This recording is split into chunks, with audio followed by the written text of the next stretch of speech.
Welcome to our YouTube channel. So, ano nang updates sa motor natin na 2022 model Yamaha Sniper 155. So, marami nagtatanong dito kung ano na bang na-upgrade natin. Yan. So, ito, Sniper 155 Big Bike Concept 2022 model. Yan. 4 years na rin sa akin to, guys. Unang na-upgrade ko dito, nakikita nyo naman sa video, itong ayan. Lutang na lutang, top box yan. Top box yan. Daming napapansin yan, nakakapansin. Top box MC top box with anti-scratch yan. So ito, very useful sa akin, guys. Kasi unang-una, ang dami kong nilalagay dyan pang daily use yan. So sobrang gamit na gamit ko to, guys, na maraming nakakapansin. Top box yan. Yung mga na-upgrade natin, number 1 dyan. Tapos, sinamahan natin ng DC monorack. Yan. Bracket. Yan. Kung wala yan, hindi mo naman may lalagay yung top box yan. DC monorack. Talagang sulit yan, guys. Kahit tapakan mo pa yan, kumatong ka, hindi mapuputol yan. Sulit. Tapos to next is seat cover by Boss. Yan. Boss Batosay. Yan. Kung familiar kayo dyan, Boss Batosay. Ito, napansin ko dito is makapit siya. Sobrang kapit. Kahit mabasa yan, umuulan, hindi ka madudulas dyan. Anti-scratch na din. Tarot. Yung mga unang nag-grade natin. Tapos, dito, guys. Ayan. Side mirror. Ayan. Mas gusto ko sporty look. Ayan. Ibang-iba talaga ang dating nito sa akin, guys. Kaya ito yung napili ko. Ayan. Pasok naman yan sa LTO with 4 fingers yan, guys. Yan. 4 fingers yan. Pasok na pasok yan sa LTO. Kaya hindi kayo mag-worry dyan kung ganyan yung magiging design ng side mirror nyo. Tapos, yan. Genma or Genma brake lever. Yan yung na-upgrade ko na din dyan. Pansin nyo, may putol na din. Yan yung natumbay ang motor ko, guys. Sad to say. Yan, napakasakit na part sa ating mga motor na yun nga. Ito, adjustable na din siya. Pwede mo ma-adjust yan, pwede mo palambutin or patigasin. It depends sa inyo.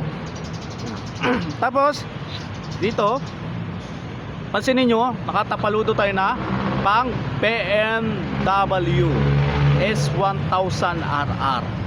Yan. Kung familiar kayo dyan sa big bike na yan, familiar kayo, BMW S1000RR.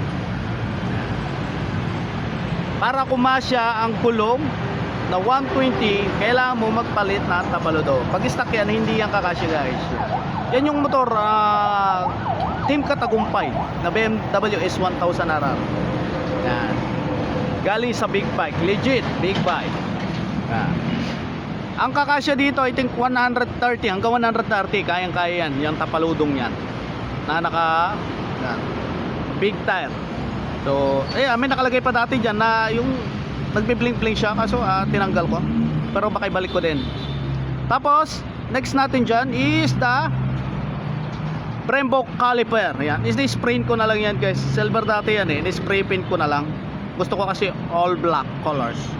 Mas maganda sa paningin ko ang black. Kaya is-spray ko na. Tapos, big disc. 300mm.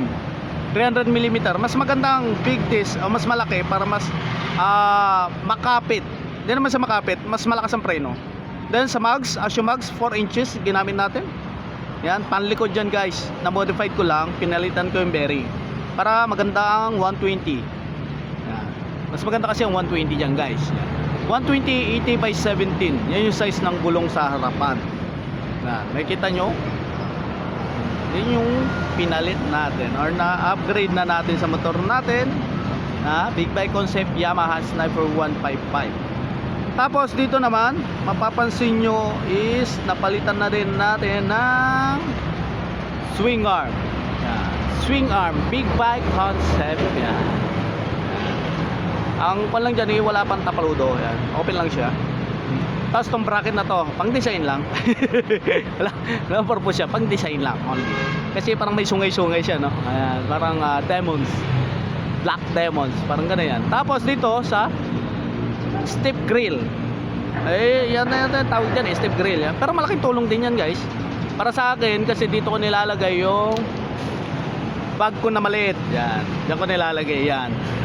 Tapos, ano pa mga na-upgrade natin dito? Ito kung mapapansin nyo. Yan. Ito naka big radiator tayo. Yung ginamit natin, big radiator. Ito kasi binansagang king of overheat. Yan. Aminado tayo dyan guys. User ako na Sniper 155. Talagang aminado. King of overheat. Yan. Masakit man sa pakinggan. Tapos dito, belly pan. Belly pan natin. Na-upgrade natin yan. Belly pan natin. Para maging sporty look ang datingan. Yan. Yung mga na-upgrade na natin dito. Upgrade or modifications. Yan. Iba ang tindig sa akin guys ng big bike concept. Talagang tuwang-tuwa ako dito sa na-upgrade na natin na motor natin. Kahit luma na siya guys, pero nasalaga lang. Tapos ngayon, which is naka big bike concept tayo, malaking gulong, kailangan natin magpalit ng sprocket. Motaro sprocket brand. Isa sa nagamit kong magandang klase guys.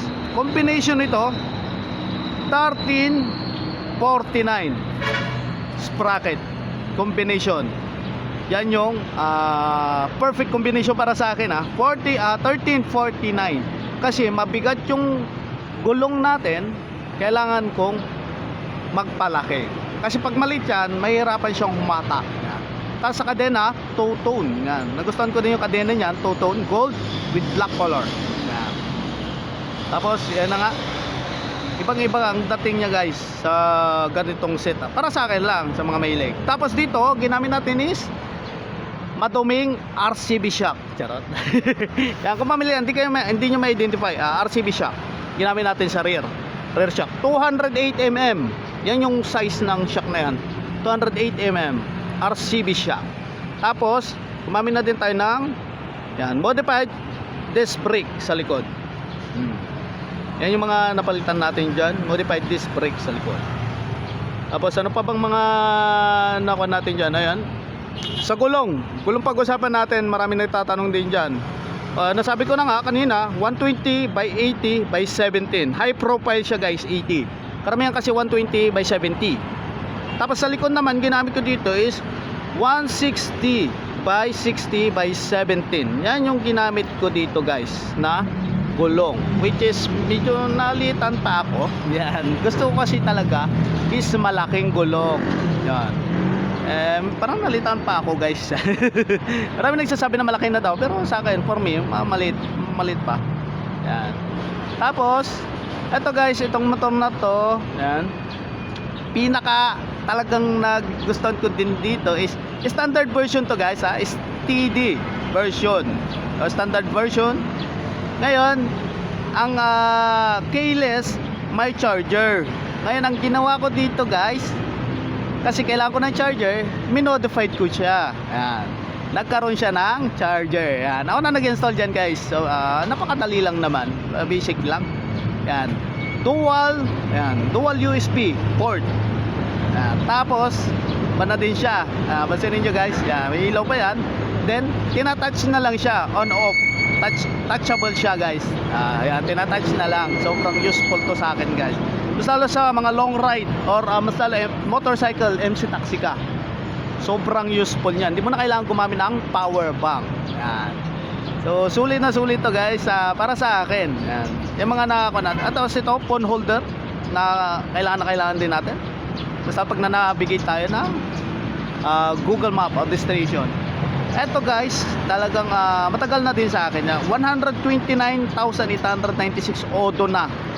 So talagang mataas na ang tinakbo niyan. Nagta-travel tayo ng Baguio, yan, Infanta, Quezon.